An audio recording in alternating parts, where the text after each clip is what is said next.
Good morning and welcome to my kitchen. My name is Rebecca Scott and I'm coming to you from Los Angeles, California. And I'm super excited today because I'm going to participate in the Real Women of Philadelphia Cream Cheese Contest in the appetizer round. Thank you Paula Dean and thank you for Croft for organizing this. Alright, let's do this, shall we? Okay, today I'm going to create something really simple and really delicious for you guys. It's a sweet pea cream cheese spread on a garlic crostini. So let me show you what we need. I've pre-cooked the sweet peas. These are petit pois. I prefer them. They're smaller and a little sweeter and more delicious. Now I cooked them for 5 minutes in 1 cup of chicken stock and I put a pinch of red pepper in it just to give it a little tang, which I enjoy.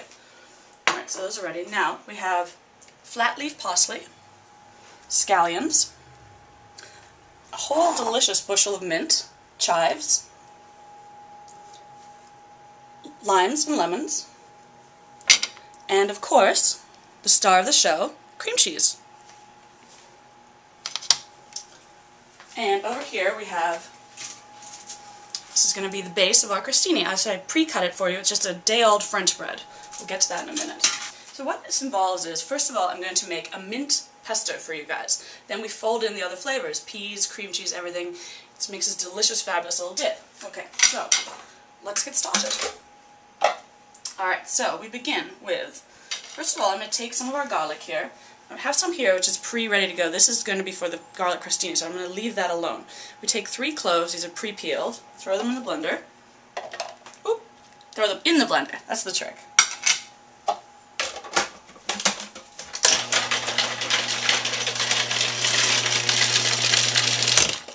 Give those a real rough little chop, no big deal. All the flavors are going to come together fabulously. Okay, then we are going to add our scallions. I've already pre-cut these, just, this is about 3 scallions right here. Both green and white ends I like, they're delicious. Just chop off the rough ends, obviously, and throw those out. We're going to throw in our chives. This is a rough handful. If you buy a section of chives from the grocery store, this is about half of them. So throw those guys in, fabulous.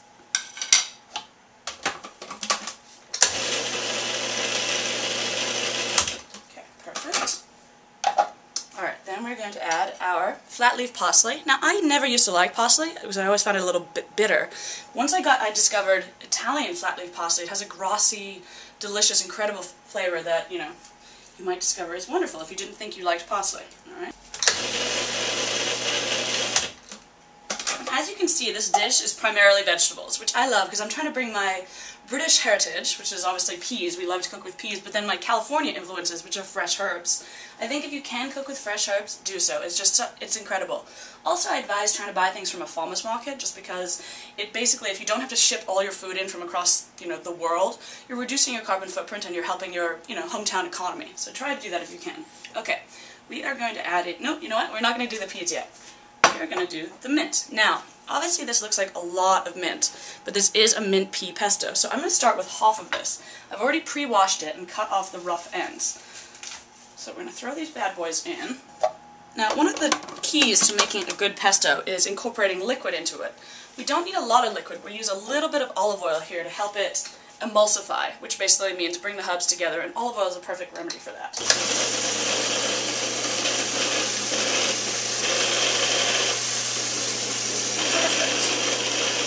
See, that was only about a tablespoon of olive oil, very little, very healthy, but it's already helped all the herbs come together.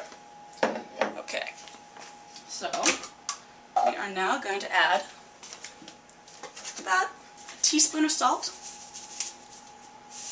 Obviously cooking's a creative art, you sort of, you know what your tastes are, you throw in what feels appropriate to you. This is a rough estimate of what I think. And a couple of good shakes, that's half a teaspoon of pepper perhaps. Throw that in. Oh, it smells so good already. I wish you could smell this. Alrighty then. So, we are now going to add a little more mint, because that is our key flavor here. And I love mint. It's so fresh and delicious. And I think it's an underused product, but it's incredible. And so summery and so fresh.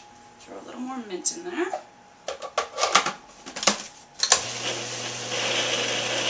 Perfect. See, it's so quick, so easy. Alright. Now, we are going to add in our peas. This is the cup of peas. Pre-cooked. Beautiful. Look at that. Look at those colors. Fabulous.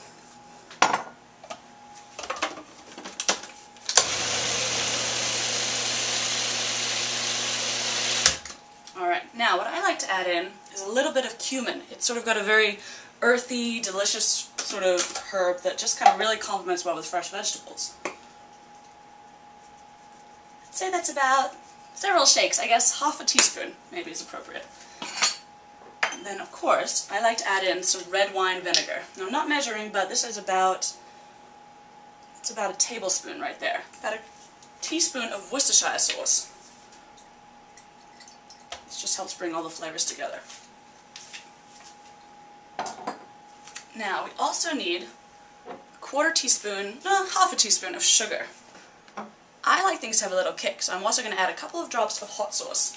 Once again, this is up to you, this is your taste, you do what you think is right, but I think a little zhuzh gives it a little, extra kick, which is enjoyable. A quick blend.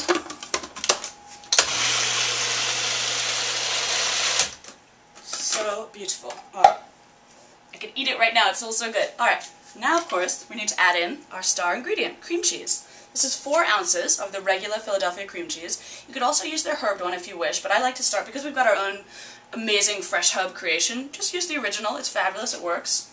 My hands are clean, always wash your hands, so I'm just going to throw these bad boys in. Fabulous. Now I have it at room temperature, so it'll blend in a little more easily, and I've already chopped it up. Alright. I'm going to push those down a little bit so they can get in near the blade. Look how gorgeous that is. It looks like art. I think of food as art, personally. It's an extension, of the creative spirit. Alright. Wash my hands real quick here.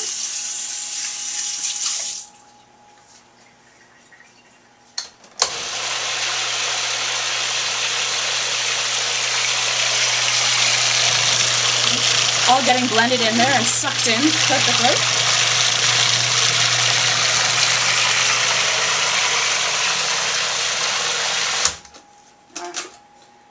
Of course, you have to taste. This is my favorite part, so let's give it a little taste here.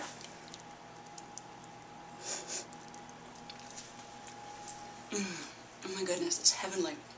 It's so good. This is so healthy and so delicious. Tiny little bit of oil, beautiful low-fat cream cheese. Well, it's actually not low-fat, but cream cheese isn't high in fat at all. So you're basically making a no-guilt dish. Sorry, Paula, there's no butter in this one, but it's so darn good, I don't think we need it. Alright, so for our finishing touch, I like to add lime juice. Citrus is just one of those incredible products that almost every dish needs. It kind of brightens and enlivens up the flavors. Alright. Give it a nice squeeze. So good. It smells amazing. Now, I love appetizers because I was that kid in high school when my parents would go out of town. I wouldn't throw the raging party, I would throw the raging dinner party. That's just my favorite thing to do. I'm a total foodie. I love it. Any excuse to get friends together. I think food just brings people together, and if it's simple, it's quick, it's easy to do it, and, it's kind of a way of telling people you love them, and that just gives me so much pleasure to do, so I'm excited to bring you this dish today. Alright, now the half of our lime. Alright, and now we need half a lemon. Follow my own rules here, roll it out. Good squeeze, get all that beautiful juice in there. Of course, citrus fruits have antioxidants in them, so this is healthy, it's good for your skin, it's good for your hair, it's just, anytime you can incorporate fresh vegetables, fresh fruits into your cooking, you're doing yourself a favor. It's amazing. Now, obviously seasoning is key to these things, and I'm not a professional chef, I have no experience in restaurants or anything else, but you learn to do things by tasting them. You know what's good, you taste as you go along. It's better to put too little salt in to begin with, because then you can always add more. You can never take it away. So we need a little more salt here at the end. I'm going to say it's another 1/4 teaspoon.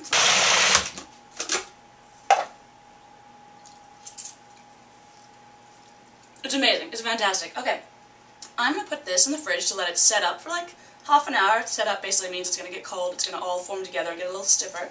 I'm going to throw our crostinis in the oven, and I'll be right back with you. Alright, now we have our finished product here. Isn't this beautiful? I cooked off the crostinis at 350 degrees for about like 12 minutes till they're nice and brown. Rubbed them with raw garlic, put a little bit of olive oil on it, then spread our pea pate on it. Basically, they're beautiful. This was an easy dish to make. You can make it at home. Less than half an hour for the whole thing, and it will impress your guests, and it'll be simple.